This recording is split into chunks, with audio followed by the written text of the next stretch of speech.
오늘 우리가 함께 볼 하나님 말씀은 욥기 12장 1절에서 25절, 욥기 12장 1절에서 25절입니다. 함께 읽습니다. 욥이 대답하여 이르되 너희만 참으로 백성이로구나. 너희가 죽으면 지혜도 죽겠구나. 나도 너희같이 생각이 있어 너희만 못하지 아니하니 그 같은 일은 누가 알지 못하겠느냐. 하나님께 불러 아뢰되 들으심은 을 입은 내가 이웃에게 웃음거리가 되었으니 의롭고 온전한 자가 조롱거리가 되겠구나. 평안한 자의 마음은 재앙을 멸시하나 재앙은 실족하는 자를 기다리는구나.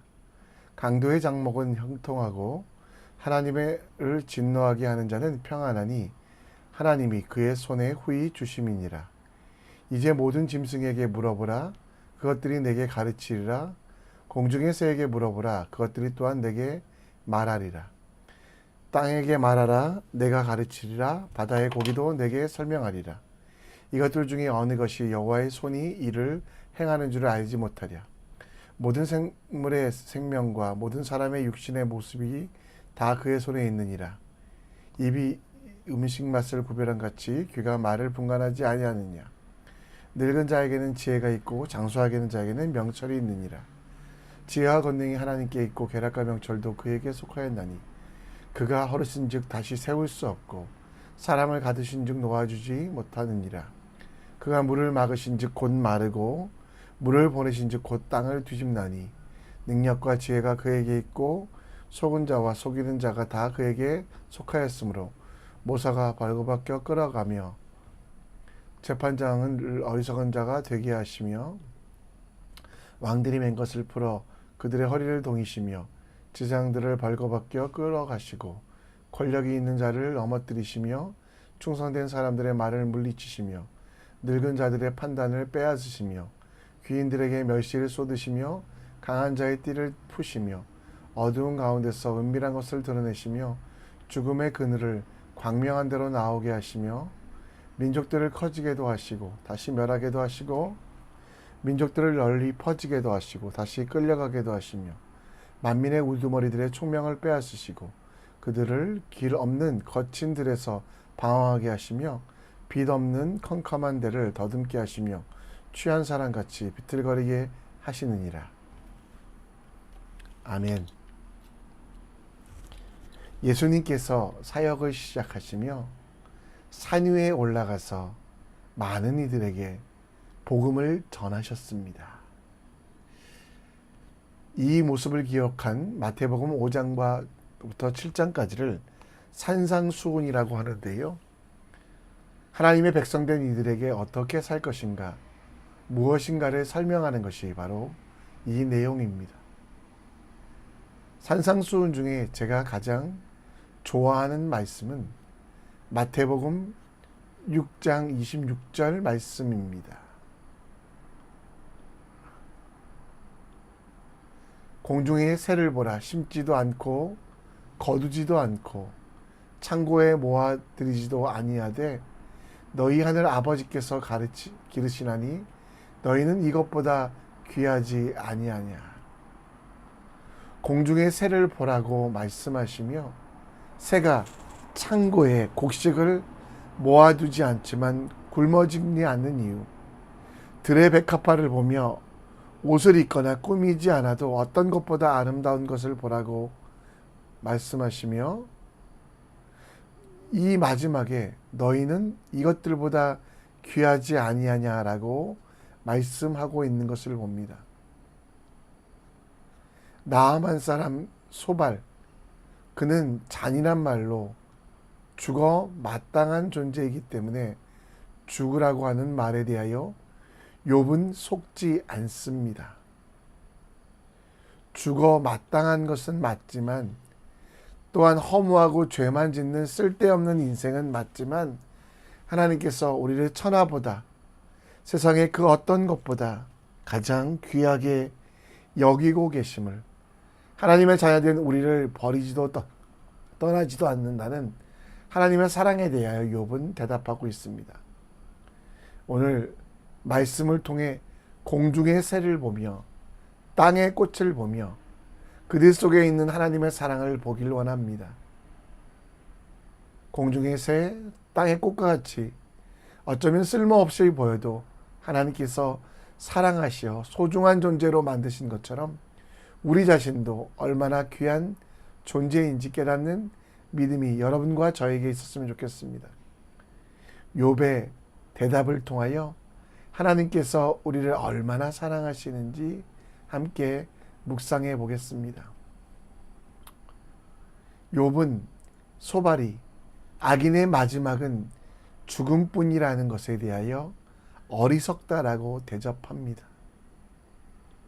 2절에 보면 너희만 참으로 백성이구나, 너희가 죽으면 지혜도 없겠구나로 말하며 소발의 어리석음, 악인의 죽음으로 끝난다는, 그래서 인과응보는 알지만 하나님의 사랑을 모르는 그를 책망합니다. 3절에 보면 반쪽만 보는 소발과 욥의 친구들에게 누구나 하는 생각이 지혜가 아니라고 말씀하고 있습니다. 4절에는 소발의 말처럼 욥이 이웃에게 웃음거리가 되고 의롭고 온전한 자가 조롱거리가 되었다라고 이야기하는데요. 그러나 이는 인과응보의 하나님의 심판 때문이 아니라 자녀를 사랑하시고 자녀를 가르치시는 아버지 하나님의 성품 때문이라고 욥은 설명해 줍니다. 강도도 잘 되는데 하나님의 진노하는 자에게 바로 심판하지 아니하시는 하나님의 계획이 있다고, 모든 것은 인과응보로 벗는 어리석음에서 벗어나라고 이야기합니다. 그리고 7절 말씀에 짐승들에게, 공중의 새에게, 8절에 보면 땅의 바다의 고기에게 물어보면 알 수 있는 것, 인간의 능력들 때문에, 그리고 인간이 행한 행동 때문에 하나님께서 계획을 바꾸시거나 혹은 사람을 멸시하거나 무시하지 아니하시고 사랑하신다라고 말씀합니다. 그리고 12절 말씀처럼 늙은 자에게는 지혜가 있고 장수하는 자에게는 명철이 있다라고 말씀하시며, 지혜와 권능은 사람에게 있지 아니하고 하나님께만 있음을 알리고 있습니다. 여러분, 하나님께서 여러분들에게도 지혜를 주셨습니다. 하나님께서 우리에게 주시는 지혜는 두 가지인데요. 하나는 자연 속에서 하나님을 알게 하는 일반적인 지혜, 모든 사람들에게 주시는 지혜입니다. 그리고 성도들에게 주시는 특별한 지혜, 자녀가 되고 믿는 자에게 주시는 지혜, 일반적인 지혜는 세상 속에서 양심으로도 알 수 있는 지혜, 특별한 지혜는 말씀으로 예수 그리스도를 알게 하는 것입니다. 욥은 소말에게 이 지혜를 회복시켜 주려고 이야기합니다. 만물 속에 있는 지혜, 곧 우리가 세상을 바라보면 하나님을 경외하고 하나님을 기뻐하며 하나님을 찬양하기 위한 그 지혜를 찾으라고 이야기합니다. 만물 속을 지켜보며 하나님께서 얼마나 사랑이신지, 공중의 새에게 들의 짐승에게까지도 온전하게 행하시는 그 하나님을 알라고 말씀합니다. 물론 목이나 도마뱀 같은 것은 왜 만드셨을까 하는 고민도 있지만, 진짜 지혜로운 사람은 세상의 모든 일들 속에, 세상 속에서 하나님의 하신 일, 하나님께서 이루신 섭리, 그리고 그 사랑을 발견하는 것이 필요합니다. 여러분과 저는 지혜로운 사람이 되었으면 좋겠습니다. 하나님을 경외하며 고난 속에서도 하나님의 뜻을 찾고 행복 속에서도 하나님의 뜻을 실천하는 믿음의 사람이 되어야만 합니다. 참된 지혜는 하나님을 경외하는 것이며 창조의 목적답게 그 은혜를 입고 살아가는 믿음의 사람이 되기 원합니다.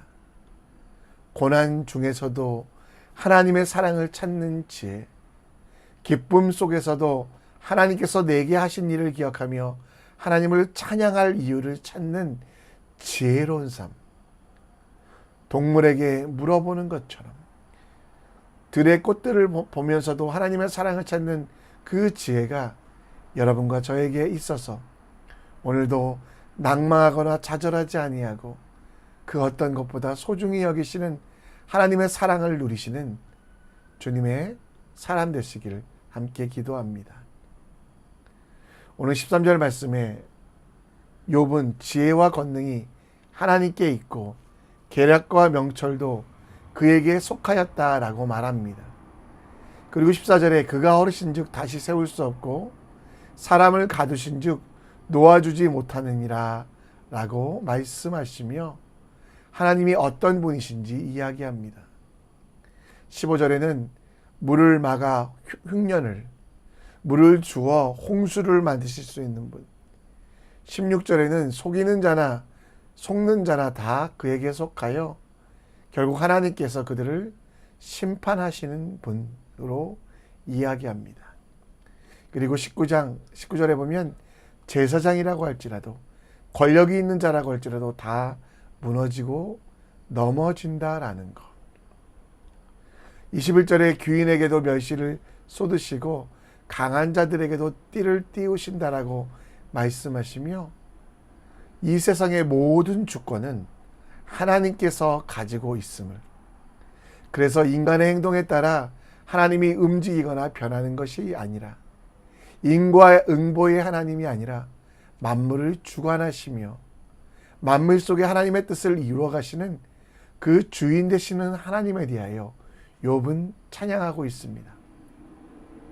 사람의 잘되고 못되고 성공하고 실패하고 높아지고 낮아지고는 세상의 시각이 아니라 하나님의 뜻에 맞게 살아가느냐, 귀인이냐 아니냐는 하나님의 말씀에 순종하는 것이 중요하다라는 그것을 욥은 노래하고 있습니다. 많이 아는 것이나 많은 것이 중요하다고, 많은 것을 가진 것이 중요하다고 세상 사람들은 이야기합니다.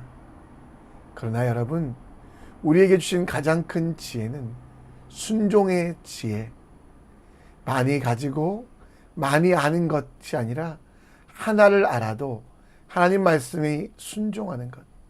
하나님께서 온 우주의 주인 되시고 나의 주인 되어 주셨기에 그 말씀에 순종하는 것입니다. 순종은 조건이 좋으면 하고 나쁘면 안 하는 것이 아닙니다. 욥을 공격하였던 소발의 말을 뒤집어 보면 하나님께서 잘해주시면 순종하고 내 마음에 맞지 아니하면 순종하지 않겠다라는 의미가 포함되어 있습니다. 여러분, 우리가 본받아야 될 예수님, 그분의 순종은 어떤 것이었습니까? 사람의 모양으로 나타나사 자기를 낮추시고 죽기까지 복종하셨으니 곧 십자가에 죽으십니다. 예수님의 순종은 십자가의 죽으심의 결과였습니다. 소발의 관점에서 보면 예수님께서는 하나님의 말씀에 순종하지 않은 것, 왜? 죽음이라는 망한 것이기 때문입니다. 그러나 순종은 우리의 형편에 따라 하나님의 말씀을 받고 안 받고 하는 것이 아닙니다. 예수님께서 실패한 인생이 아닌 이유가 무엇입니까? 하나님께서 그 사랑하는 자들을 위하여 죽기까지 허락하셨던 그 죽음. 사람들은 망했다고 십자가에 달려서 죽었다라고 생각하지만 그 결과는 하나님께서 그 순종을 기뻐하사 예수 그리스도를 부활하게 하셨으며 그것뿐만 아니라 그 사랑하는 백성 여러분과 저도 구원하시는 놀라운 일을 보게 됩니다. 예수님께서 결과를 예측하여 죽음은 받아들이지 않으셨다면, 안 될 것을 버리셨다면 우리는 어떻게 되겠습니까? 순종은 상황에 따라, 결과에 따라 취하고 안 취하고가 아니라 하나님께서 기뻐하시는 일이라면 낮아짐이 보여도 당연히 하는 것이 순종. 욥처럼 하나님의 말씀을 순종할 때 어려움이 찾아올 수 있어도 다시 회복시키시며 신원하시며 이 어려움 속에 함께 하실 하나님을 바라보며 믿음으로 나아가는 것이 참된 순종입니다. 사무엘이 이야기하는 것처럼 순종이 제사보다 낫고 하나님의 말씀을 듣는 것이 수당의 기름보다 좋습니다. 하나님의 말씀에 청종할 때 상황에 따라서 흔들리지 마십시오. 순종의 결과는 영광입니다. 당장의 상황을 넘어서 하나님께서 일하시기 때문에 오늘도 하나님 앞에 순종하고 그 뜻대로 나아가는 믿음의 사람이 되시기 바랍니다. 순종은 우리가 이득을 예측해서 하거나 말거나 결정하는 그건 세상의 지혜고요. 하나님께서 기뻐하시는 일이라면 하나님의 뜻이 그곳에 있다면 반드시 나아가는 순종의 사람이 되십시오. 하나님은 순종의 사람을 찾으시며 그 순종의 사람이 여러분이 되는 것을 알고 준비하고 계심을 기억하며 오늘도 하나님께 우리의 인생을 맡기는 순종하는 사람 되기를 기도합니다. 오늘 여러분 지혜로운 사람이 되기를 기도해 주십시오.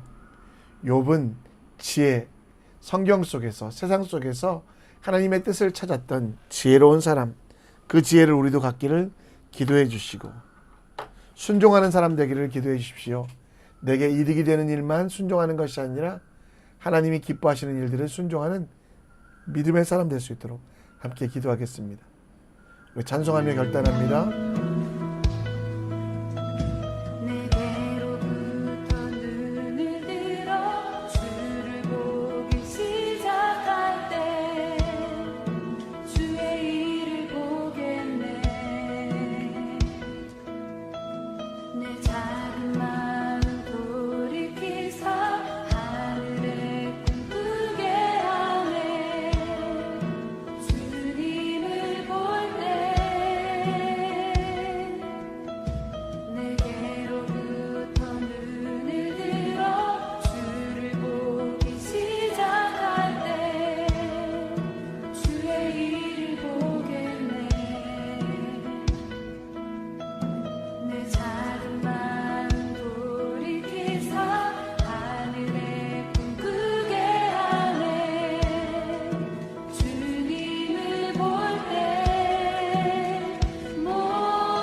우리 함께 기도의 자리로 나아갑니다. 오늘 말씀을 기억하시고 지혜로운 사람 되시기를, 그리고 순종하는 사람 되시기를 간구해 주시고요. 다음 세대의 청년들을 위하여, 또 오늘 직장에서 또 직장을 위하여 취업을 준비하고 있는 인터뷰를 보는 이들 함께 위하여 기도해 주셨으면 좋겠습니다. 자녀들을 위하여, 또 이들이 이끌어갈 세상을 위하여 기도해 주시고, 또 여러분 자신